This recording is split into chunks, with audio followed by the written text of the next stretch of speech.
बिस्मिल्लाहिर्रहमानिर्रहीम। काजी फैज़ ईसा chief justice supreme court का आज फुल कोर्ट बेंच की समाअत के दौरान वोकला के साथ लड़ाई। और दूसरे नंबर पर आज पाकिस्तान तहरीक इंसाफ के चेयरमैन इमरान खान की मुख्तलिफ दरखास्तों के ऊपर सैफर केस के अंदर आज समाअत थी। और तीसरी जो अहम बात है, इस वक्त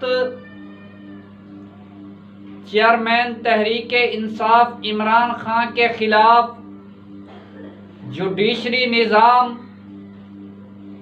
दिन ब दिन सख्त होता जा रहा है और मजबूत होता जा रहा है।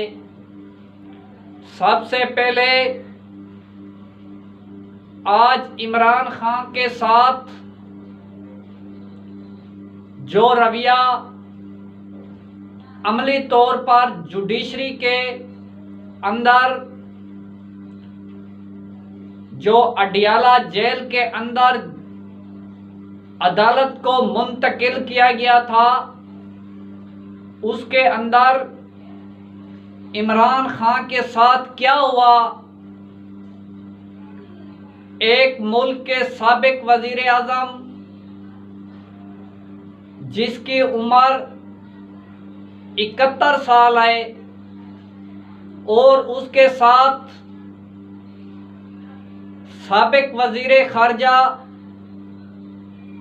वाइस चेयरमैन शाह महमूद कुरैशी, जिनका ताल्लुक पाकिस्तान तहरीक इंसाफ से है और उसका माजी गवाही देता है कि 40 साल सियासत के अंदर एक केस भी उसके ऊपर नहीं हुआ।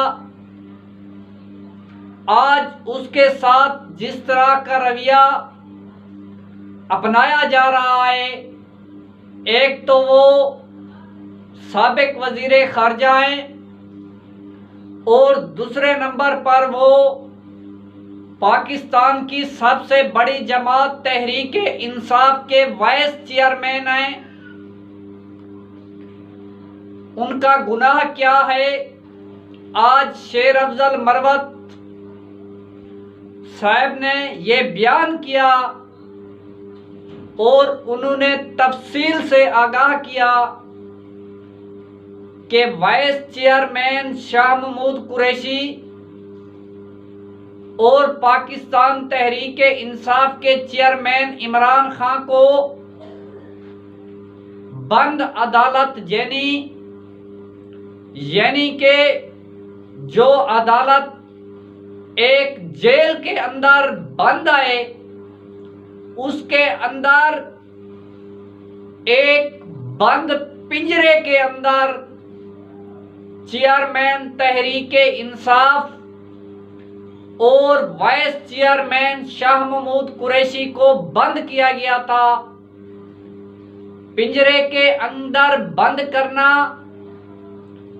ये सरासर खिलाफ वर्जी है इंसानी हकूक की,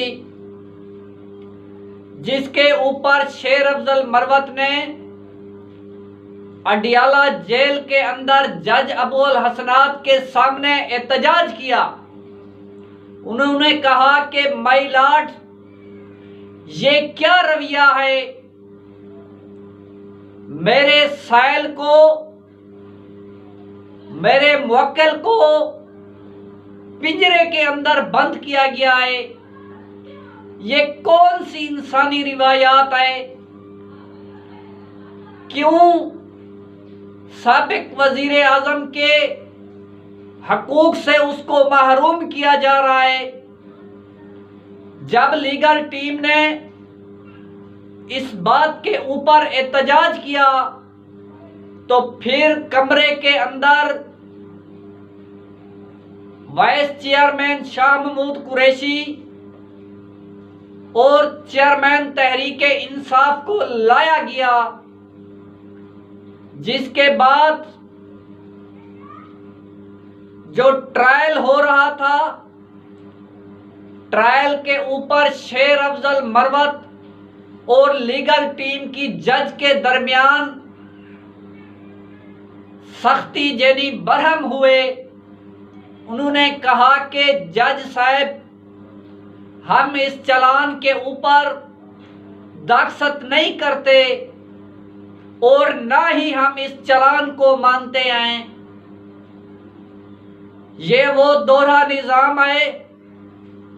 जब तोशाखाना केस के अंदर इमरान खान के ऊपर फर्द जुर्म आयद की गई थी, तो उस वक्त भी लीगल टीम और पीटीआई चेयरमैन इमरान खान ने अदम एतमाद किया था और सिग्नेचर करने से इनकार किया था। उसके बावजूद भी फर्द जुर्म आयद कर दिया गया था।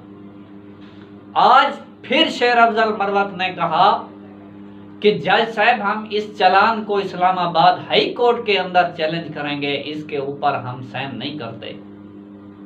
जिसके बाद जज साहब मुखातिब हुए चेयरमैन तहरीक इंसाफ के साथ कि आपको मेरे ऊपर एतमाद है।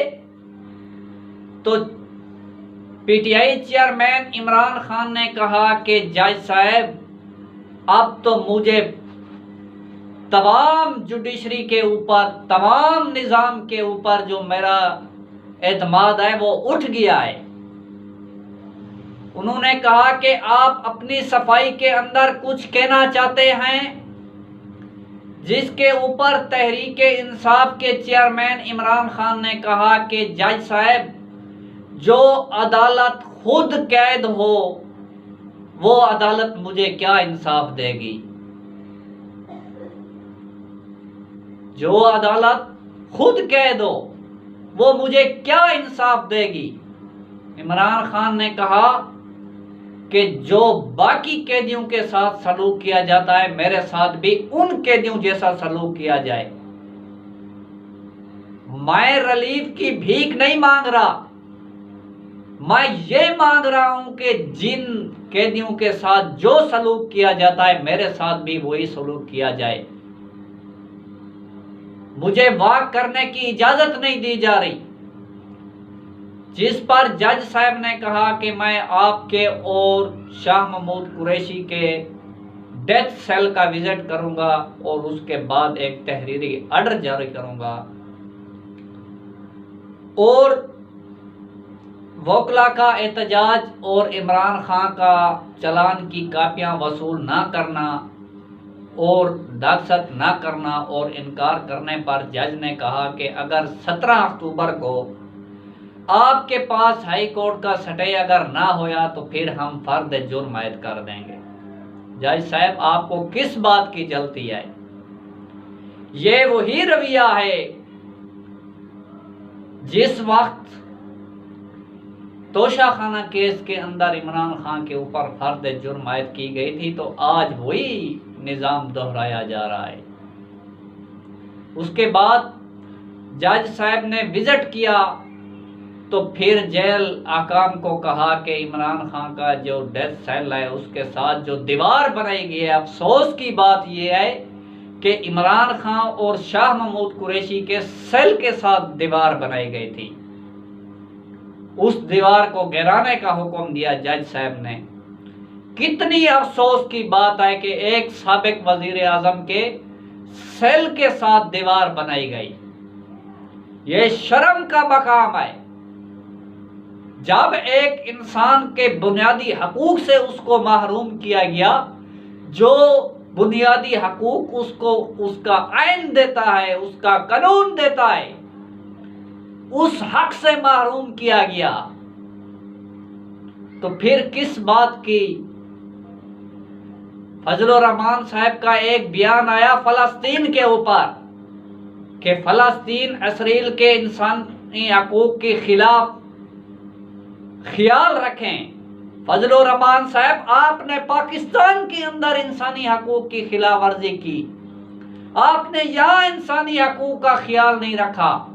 आप शरीके मुल्ज़िम हैं, जनाब आसिफ जरदारी शरीके मुल्ज़िम हैं, मियां नवाज शरीफ मुल्ज़िम हैं।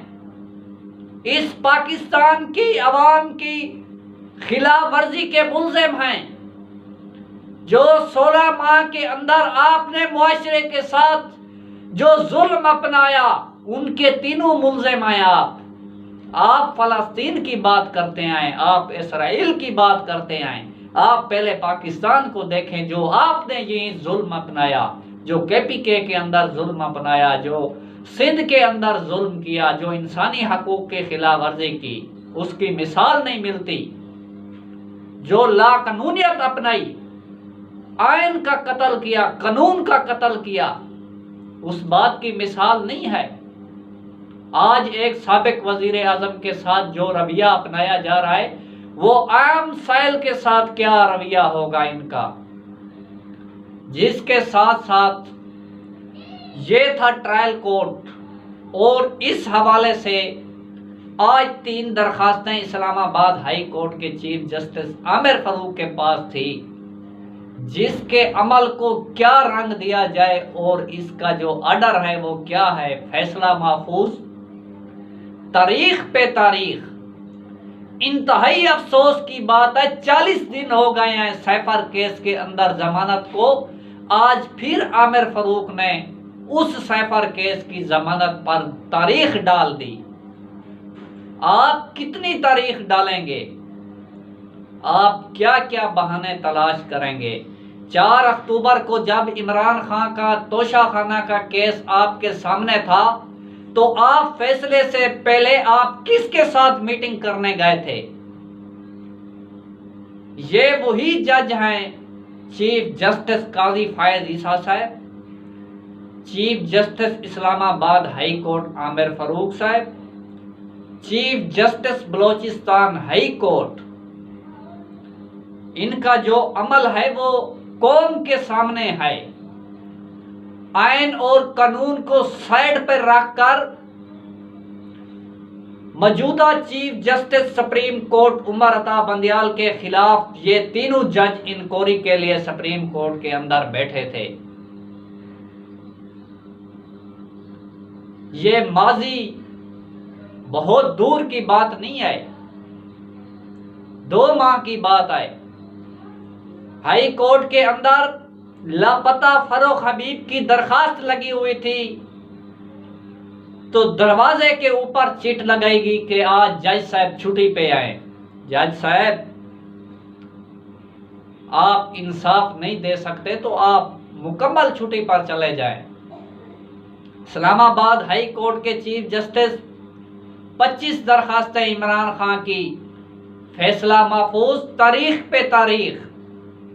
चीफ जस्टिस काजी फायज ईसा साहब, आज आपकी अदालत के अंदर आपने सुप्रीम कोर्ट के सीनियर वकील इम्तियाज सदीकी साहब के साथ बदतमीजी रवैया अख्तियार किया और ज्यादती की उनके साथ लाइव समाअत के दौरान। इस लाइव समाअत के अंदर जो आपने फुल कोर्ट की समाअत लाइव मुकर्रर की है, अपने आप को हीरो मुकर्रर करने के लिए की, लेकिन काबिल और आयन और कानून को समझने वाले जस्टिस मुनीब अख्तर इस बेंच के अंदर बैठे हुए हैं। इस लाइव समाअत से ये साबित हुआ कि ये काबिल जज है मुनीब अख्तर, जिसकी दाद रसी की जाती है और जिसको दाद दी जाती है कि आपने आयन की हिफाजत की, आपने कानून की हिफाजत की, आपने आयन की जंग लड़ी। इम्तियाज सदीकी साहब के साथ सख्त मौक़िफ़ अपनाया गया। सुप्रीम कोर्ट के बार सदर आबिद जुबैरी को कहा गया कि आप PTI की तर्जमानी कर रहे हैं।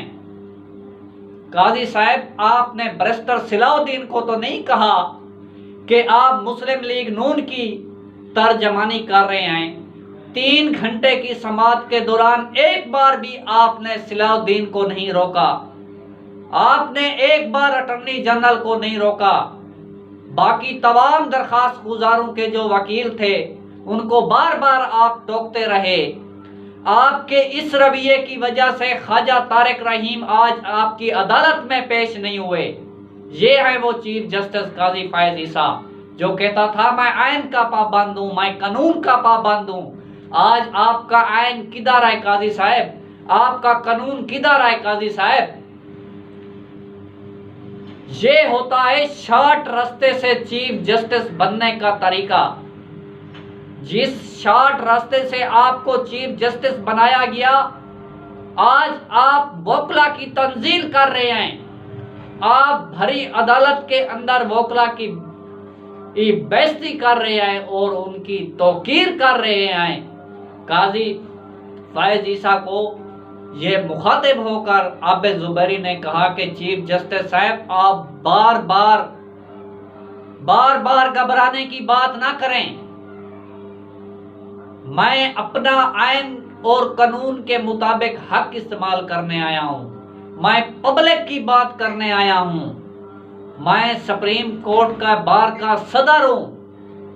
चाहे मैं किसी का भी वकील हूं, किस जमात, चाहे मैं मुस्लिम लीग नून का हूं, चाहे मैं पीपल पार्टी का हूं, चाहे मैं तहरीक इंसाफ का हूं, आपको इससे कोई सरोकार नहीं। लेकिन चीफ जस्टिस का रवैया आपने आप लय समात के दौरान देखा होगा कि वो क्या चाहते हैं और क्या चाहने जा रहे हैं। जब आप वोकला को रोक टोक करेंगे तो आप जैसे चीफ जस्टिस की कैसे तारीफ होगी? आप पाकिस्तान सुप्रीम कोर्ट के चीफ जस्टिस हैं। आपको देखना चाहिए, आपको वोकला को सुनना चाहिए। ये नहीं कहना चाहिए कि हम आपको नहीं सुनते, आप बैठ जाएं। दूसरी समात का ऑर्डर आपने उठाकर उसको इम्तियाज सदीकी साहब को सीट पर बैठने का कहा, क्योंकि जो पहली समात थी उसके अंदर ये आपका ऑर्डर था, जो दूसरी समात थी उसके ऑर्डर के अंदर आपने खुद लिखा कि आपको सुना जाएगा। आज नहीं सुना गया उसको। ये था चीफ जस्टिस काजी फैज ईसा का रवैया। और इसके साथ साथ जो दिन गुजरते जा रहे हैं, पाकिस्तान तहरीक इंसाफ के चेयरमैन इमरान खान के खिलाफ जो अदालत का निजाम है वो सख्त होता जा रहा है। क्योंकि जब ये बात की जाती है कि अब कोई मुज़ाकरात हो रहे हैं, कोई बात हो रही है, जैसे अली दुरानी और दीगर लोग की एक बातचीत चल रही थी, तो वो टॉक शो के अंदर ये कहते थे कि जो केसेस हैं वो अदालत के अंदर फैस होते रहेंगे। केस तो फैस होते रहेंगे, जो अदालतें मैनेज हो चुकी हैं उनका क्या होगा? ये कौन सा कानून है जिसके अंदर जमानत के केस को 40 दिन के लिए लटकाया जाए? आज जिस तरह से बैरिस्टर सुलेमान सफदर ने जमानत के अंदर दलाइल दिए, उन्होंने FIA की दर्ज की गई जो FIR थी इमरान खान के ऊपर, उसके परखच्चे उड़ा दिए। उन्होंने कहा कि 100 साल पुराना एक्ट है। ये किस तरह 100 साल के बाद एक आदमी के ऊपर लागू हो सकता है? नवाज शरीफ के वापसी के दिन करीब देखकर उसके रिलीफ के अंदर इजाफा होता जा रहा है। इमरान खान के खिलाफ निजाम सख्त होता जा रहा है। या तो दरखास्तों के ऊपर एतराज लग जाते हैं, या दरखास्तों को का फैसला महफूज कर लिया जाता है, या तो सुना नहीं जाता। आज 3 दरखास्तें थी, 2 को सब मुलतवी किया गया, 1 के ऊपर फैसला महफूज किया गया। पिछले 25 दरखास्तों के ऊपर फैसला महफूज है। अभी तक वो फैसला इस्लामाबाद हाई कोर्ट के चीफ जस्टिस ने नहीं सुनाया। तो फिर किस अदालत के पास जाएं?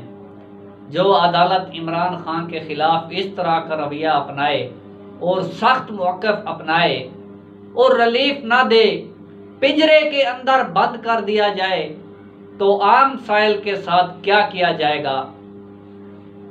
कुरान मजीद मुकद्दस किताब है, हतमी किताब है, जिसके ऊपर तहरीक इंसाफ ने हल्फ दिया कि ये हमारे खिलाफ झूठे कैसे जाएं।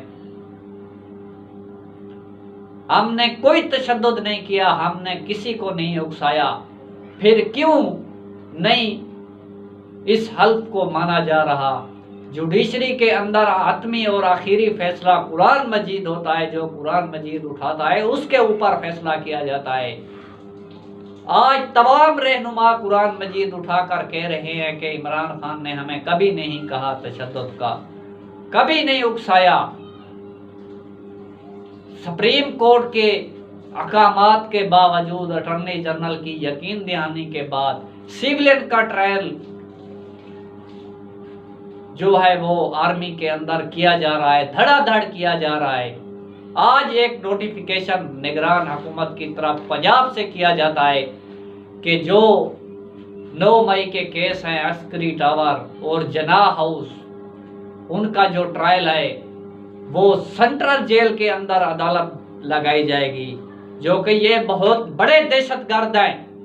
ये दुनिया को पैगाम दिया जा रहा है कि हमारे पाकिस्तान के अंदर मुहिब्बे वतन पाकिस्तानियों को दहशतगर्द करार दिया गया है और उनका ट्रायल खुफिया किया जाएगा। इमरान खान का ट्रायल खुफिया नामंजूर और तमाम वर्कर और रहनुमाओं का खुफिया ट्रायल नामंजूर है। और इस तरह का रवैया जो अपनाया जा रहा है ये इंसानी हकूक की खिलाफ वर्जी है। ये किसी कीमत पर कबूल नहीं है। इसके अंदर जो लोग शरीक हैं, फजलुर रहमान, आसिफ अली जरदारी और शहबाज शरीफ और नवाज शरीफ, ये शरीक मुल्ज़िम हैं। आप देख लें लाहौर के अंदर जिसको फैसिलिटीज मुहैया की जा रही हैं, जिनका ग्राउंड बनाया जा रहा है, फिर भी जलसे के अंदर कुछ नजर नहीं आ रहा। जलसे के अंदर लोग आकर इमरान खान के नारे लगाते हैं। कल मरियम नवाज के जलसा का वो सफर बिरयानी से रोटी तक पाया तकमील को पहुंचा लाहौर के अंदर। अब बिरयानी और रोटी लंगर नहीं चलेंगे, ये झूठ की सियासत नहीं चलेगी। अवाम के अंदर शऊर आ चुका है। जिसको आप ग्राउंड एबिलिटी मुहैया कर रहे हैं, पूरी ताकत मुहैया कर रहे हैं, उनकी जो अब प्रोग्रेस है वो जीरो है। आपके सामने आए, पूरी मीडिया के सामने आए, पूरी कौम के सामने आए। लाहौर के अंदर जो पजीराई मरियम नवाज को मिल रही है वो सब के सामने है। सिर्फ इस वक्त पाकिस्तान के अंदर एक जमात का बयानिया है, वो है तहरीक इंसाफ, जिसको दबाया जा रहा है। नाजरीन, ये था आज इमरान खान के साथ इस तरह का रवैया। इमरान खान ने ट्रायल के ऊपर भी अदम एतमाद कर दिया और चलान के ऊपर भी दस्तखत करने से इनकार कर दिया। उन्होंने कहा कि मैं इस अदालत को नहीं मानता। देखते हैं कल प्रैक्टिस एंड प्रोसीजर बिल की समाअत भी चीफ जस्टिस काजी फैज ईसा ने मुलतवी कर दी है। उसके ऊपर भी जो भी अपडेट होगी अपने नाजरीन के साथ शेयर करेंगे। आज की अपडेट यहाँ तक थी। अगर हमारी वीडियो आपको अच्छी लगे तो हमारी वीडियो को लाइक और शेयर करें, साथ हमारे फेसबुक चैनल को फॉलो करें और यूट्यूब चैनल को सब्सक्राइब करें और हमारे आने वाली वीडियो का इंतज़ार करें। अल्लाह आपका